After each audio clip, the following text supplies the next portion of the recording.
Bonjour et bienvenue dans l'expédition Canyon y Machete 2017 en Colombie. Donc on va vous présenter aujourd'hui un des projets de l'expédition qui est lié à l'ouverture de Canyon.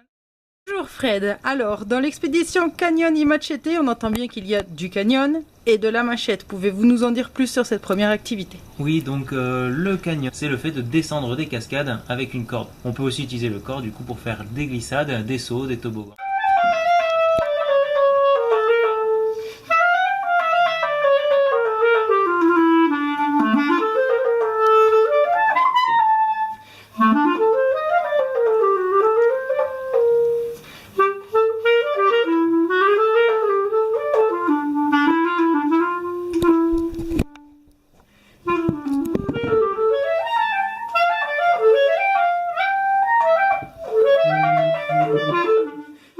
Alors Fred, dans Canyon y Machete, on entend machette, mais on comprend pas trop à quoi ça sert la machette. Alors la machette, à quoi elle sert? La Colombie, c'est un pays tropical, donc il y a la jungle amazonienne. Nous, c'est pas trop notre cas, mais on a quand même des forêts très touffues, très denses. Donc du coup, pour avancer et éviter de faire du 100 mètres à l'heure, on utilise la machette. Donc la machette, c'est ces superbes couteaux géants avec lequel on peut donner des grands coups pour couper des plantes.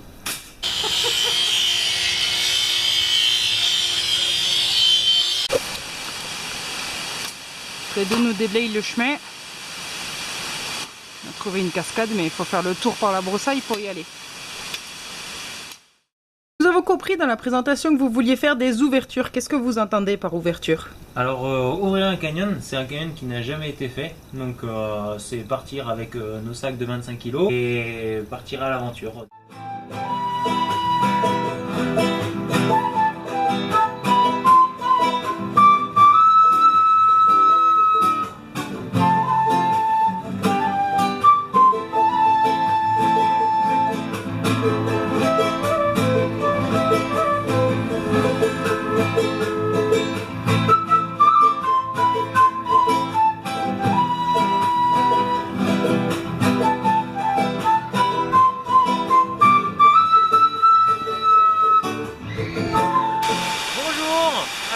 On vient d'ouvrir notre premier canyon, un canyon qui n'a jamais été descendu.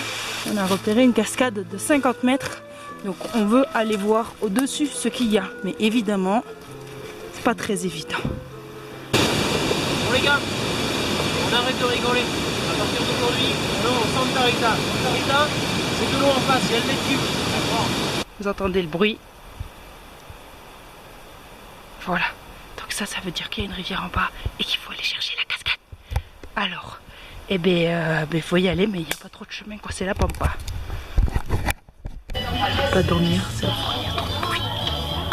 Donc Noël ici, c'est la grosse teuf, mais ça va être long parce qu'on n'est que le 6 décembre. C'est minuit et Noël, c'est que le 25. Donc autant vous dire que ça fait un paquet. J'ai déjà perdu Fredo. Alors on va essayer de ne pas se perdre à soi-même. Si tu necesitas de tomar la moto para recuperar el carro, el casco de canyoning es muy interesante. Les spectateurs qui n'ont pas l'habitude de faire du canyon, vous pouvez nous donner un détail plus technique de ce qu'est l'ouverture? Alors l'ouverture, donc pour la descente du canyon, vu qu'on est les premiers à descendre, on va utiliser un peu tout ce qu'on a. En fonction de la roche, en fonction des arbres, donc principalement on va descendre sur les arbres quand c'est possible pour éviter de blinder le canyon de métal. Et sinon quand on peut pas, en fonction de la roche, on va mettre des ancrages. Un pour les roches dures, qui est le goujon. Donc on va percer un trou avec le perforateur, on va mettre le goujon dessus, taper, serrer, et après on va pouvoir descendre dessus. Si la roche est vraiment mauvaise, on va utiliser ces grosses vis qu'on va visser à l'intérieur et jusqu'à ce que ça soit contre le rocher et qu'on puisse pareil descendre dessus. Donc on va tirer bien à la perpendiculaire comme ça, c'est bon. Mais si jamais tu tires à l'arrachement, ça va venir en 2 secondes.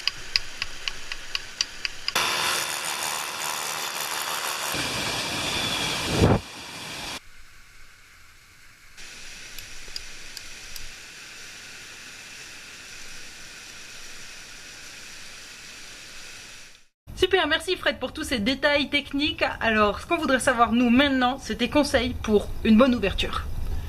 Alors, mes conseils pour une bonne ouverture. La première chose à faire pour une ouverture, ça sera de choisir un bon itinéraire et une bonne destination. Donc une mauvaise destination, qu'est-ce que c'est? C'est une descente de rivière à pied pendant des heures et des heures avec un sac très lourd et on en a marre et on finit la nuit. Ça, c'est pas du bon conseil. On va d'abord choisir aussi les bons coéquipiers pour avoir une bonne entraide, une bonne ambiance dans le canyon et de préférence des coéquipiers qui savent conduire.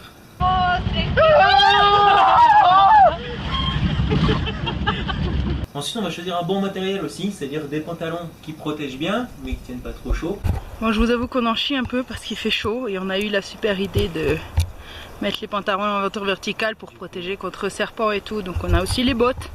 Donc ça va, c'est bien, on est équipé. Donc voilà, si Aventure Verticale pouvait faire des pantalons pareils au top, mais un peu plus respirants, ça serait parfait.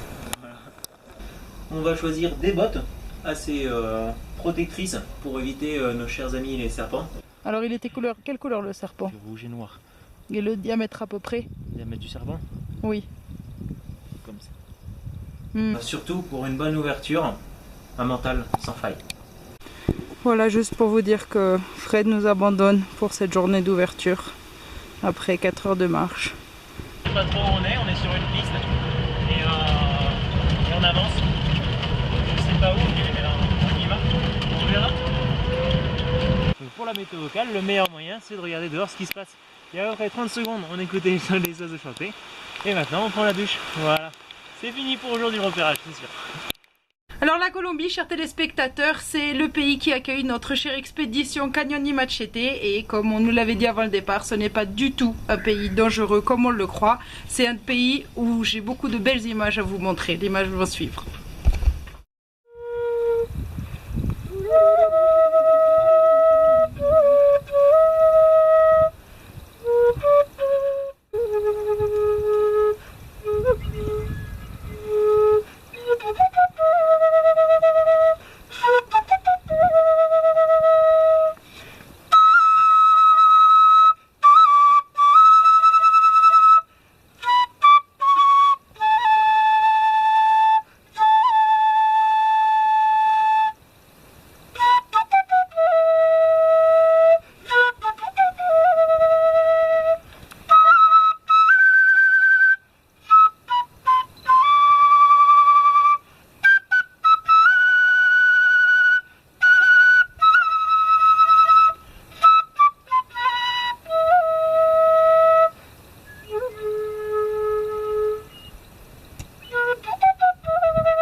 On est ici en Colombie pour former des guides de comment faire sa lessive et comment bien laver son caleçon. Ce qu'il faut savoir en Colombie, c'est qu'il n'y a pas de machine à laver. Merci Fred pour toutes ces précisions techniques. Alors on a une dernière question